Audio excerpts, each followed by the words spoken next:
Hello everyone, my name is Cleo. I'm a poet, so I'm used to throwing up my feelings in front of a crowd. Please feel free to snap your fingers as I speak. Spoiler alert, being funny is my coping mechanism, so you're more than welcome to laugh as I try to explain how the fuck I became a professional addict. Trigger warning for shitty jokes, substance abuse, and suicide. I put shitty jokes too high up there. Substance abuse, suicide, shitty jokes. Let's move on. Oh gosh, where should I start? My birth was a miracle. Everyone is so thrilled about me being alive, but I don't really ever saw it that way. That was a joke, by the way. Sorry, that was really fucked up. Let me start over. My name is Cleo. I'm an addict to making jokes. Thank you for laughing at me. I'm a toxic relationships addict, a Benadryl addict, a very bad caffeine addict too. An addict to being an addict. Wow, that one's new. Cheers therapy, I guess. Okay, I'll try to stop with the shitty jokes. My name is Cleo, and I'm an alcoholic, sex addict, a person who has been vulnerable to addiction since forever. Yes, I was that type of teenager, the emo high schooler whose parents were never home, and when they were, well, you know the drill of not divorced but should be divorced couple. So thanks mom and dad for really screwing me up. For years I fooled myself by saying I only liked drinking because of the taste until I found myself drinking a chocolate beer at 10 in the morning. Ugh. If any of you drink craft beer because of the taste, you really need some urgent help. It literally tastes like piss. This is actually my first time in rehab, and in 13 years of being an addict, because I was always afraid my parents would blame the not sufficient hours reading the Bible. Because you see, when I reached rock bottom and all I wanted was cease to exist, my mom decided to tell me, go ahead, jump out of the car and kill yourself, was a good enough, cheaper therapy session. Because according to Christianity, actual mental problems are a sin and a myth. Depression doesn't exist, ladies and gentlemen. Thank you, Christians, for solving depression. Good on you. At first glance, I look like a very lovely person. You know, the kind of people who are always showing a smile, looking at life with rainbow glasses. But underneath the facade, I'm just another fucked up person who doesn't appreciate life enough to become sober.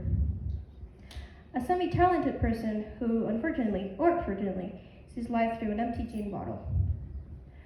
I guess I just haven't prayed hard enough. I'll increase the tide next Sunday. However, life would be senseless without those next morning hangovers when you have to figure out what the heck you did last night or who the heck you did last night, hoping you didn't come out through your pants by text. But I really don't give a shit about it. C'est la vie! Gosh, I'm so self-centered that everything has to do with me, all my poetry is about nothing else than me.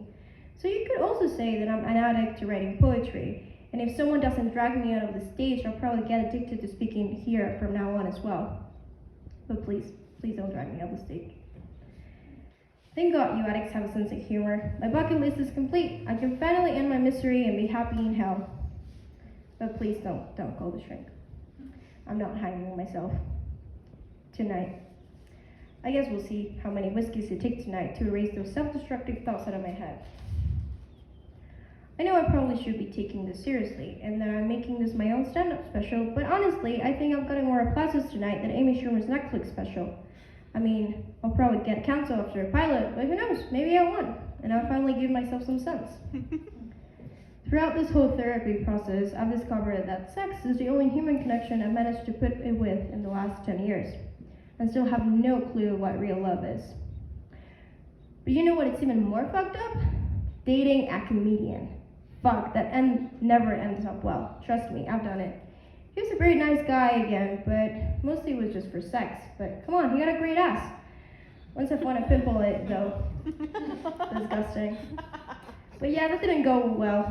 Because the thing about comedians is they can never shut up, and when they do, well, they're dead. 6 feet under.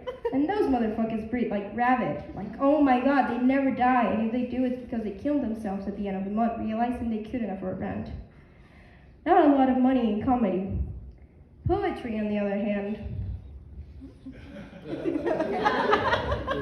Never mind. This is why I could never be a comedian. I laugh at my own jokes more than my audience. And this is even a real audience.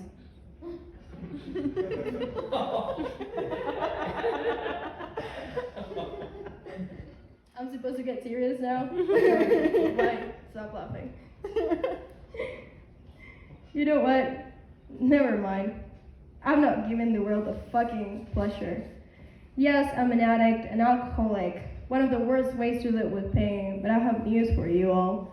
All this time, I've made the decision to stay alive because if I can't make you live here tonight with a smile on your face, then who's to say that I cannot live with one of mine?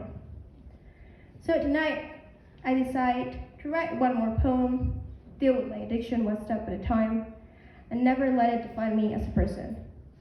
Because I didn't choose to become an addict, I didn't choose the painful life I was born into. Tonight, ladies and gentlemen, I choose to not be miserable, even if I have to pay millions of dollars of rehab hunters such as this one.